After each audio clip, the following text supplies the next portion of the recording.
Hi hello good afternoon நட்புகளே. இன்றைக்கி என்னோடய ஃபேவரேட்டான ஒரு குழம்புங்க. மோர் குழம்பு வைக்க போகிறேங்க. உளுந்த வடை போட்டு அதுக்கு அரைக்கிறதுக்கு தேவையான பொருள் பார்த்துக்கலாமா? பச்சை மிளகாய், கொஞ்சம் தேங்காய் சில்லு, கொஞ்சம் ஜீரகம், ஊற வச்சு எடுத்து வச்சுக்கிற துவரம்பருப்பு கொஞ்சங்க, அதாவது ஒரு 2 டீஸ்பூன் இருக்குங்க. குழம்புல போடுறதுக்கு உளுந்த வடைக்கு உளுந்து வந்து ஒரு 1.5 மணி நேரம் ஊற வச்சு வடிகட்டி வச்சுக்கிறேங்க. இதை நல்லா உளுந்த வடைக்கு தகுந்த மாதிரி அரைச்சிக்கலாங்க. மக்களே, கொஞ்சம் கடாயை வச்சு கொஞ்சோண்டு கோகனட் ஆயில் ஊற்றி கொஞ்சம் வெந்தயம், ஒரு வத்தல் போட்டிருக்கேன். அது கூட கொஞ்சோண்டு இஞ்சி போட்டுக்கிறேங்க.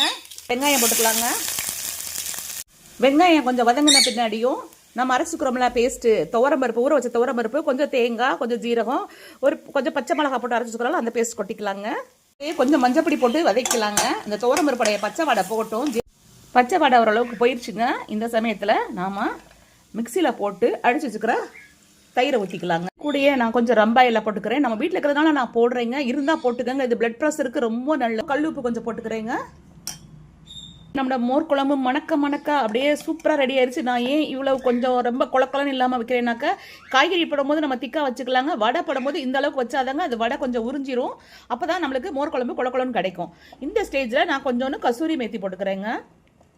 கூடயே கொஞ்சம் கொத்தமல்லி தலை. குழம்போட ஃபைனல் டச்சாக பாருங்கள், நான் வந்து கொஞ்சம் பெருங்காயத்தூள் போட்டுக்கிறேன். இது வந்து நான் வந்து கட்டி பெருங்காயம் வறுத்து பொடிச்சு வச்சு ஊற வச்சுருக்கேன் இல்லையா, அந்த உளுந்தோட நான் அரைச்சிக்கிறேங்க. அதில் கொஞ்சோண்டு வெங்காயமும் கொஞ்சம் கொத்தமல்லி தலை, ஒரு பச்சை மிளகா வெட்டி போட்டு எடுத்து வச்சுக்கிறேங்க. இப்போ வடை போட்டுக்கலாம். இப்படி ஒரு குட்டி கரண்டி எடுத்து அதில் இப்படி எடுத்து போட்டால் போதுங்க. நம்ம அந்த வடக்கடையில் போடுற மாதிரி நம்ம தட்டி போடணும், ஷேப் போடணும்னு அவசியம் இல்லை. ஸ்டவ்வை வந்து மீடியம் ஃப்ளேமில் வச்சு தாங்க பொரிச்சு எடுக்கணும். இந்த மாதிரி ஒரு கோல்டன் ப்ரௌன் வந்த பின்னாடியும் அதை எடுத்து அப்படியே தண்ணியில் போட்டுடலாங்க. இந்த மாதிரி நம்ம தண்ணியில் போட்டு ஊற வச்சு எடுத்து போடும்போது, பிழிஞ்சு போடும்போது மோர் குழம்பை வந்து அது நல்லா உறிஞ்சிக்கிறோங்க. டைரெக்டாக போட்டால் எல்லா குழம்பையும் உறிஞ்சிடும், மோர் குழம்பே இருக்காது சட்டியில். பாருங்க நட்புக்களே, இப்போ வடை போட்ட பின்னாடியும் எவ்வளவு திக்காயிருச்சுன்னு சொல்லிட்டு ஃபஸ்ட்டில் நான் காமிக்கும் போது உங்களுக்கு வந்து தண்ணியாக இருந்திருக்கும் மோர் குழம்பு. இப்போ பார்த்தீங்களா, ஊற்றி சாப்பிட்ற மாதிரி வந்துருச்சுங்க. இது மாதிரி ஒரு வாட்டி செஞ்சு சமைச்சு சாப்பிட்டீங்கன்னு வச்சுக்கோங்களேன், வேறு எந்த கிரேவியுமே நம்மளுக்கு பிடிக்காதுங்க. இது நிறைய பேருடைய ஃபேவரட், என்னோடதும் கூட. இந்த மோர் குழம்புக்கு பொரியலோ எதுவுமே தேவையில்லைங்க. இந்த வடையே போதும்.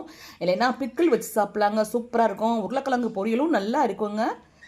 இது வந்து quick and tasty and healthy gravy. பாருங்கள் நட்புகளே, அப்படியே கமன்னு வாசம் வர மோர் குழம்பு, வீட்டில் போட்ட நார்த்தங்காய் ஊறுகாய், இதை மாதிரி ட்ரை பண்ணி சமைச்சு சாப்பிட்டு பார்த்து பிடிச்சா லைக் பண்ணுங்கள், கமெண்ட் பண்ணுங்கள், ஷேர் பண்ணுங்கள், சப்ஸ்கிரைப் பண்ண மறந்துடாதீங்க. தேங்க்யூ.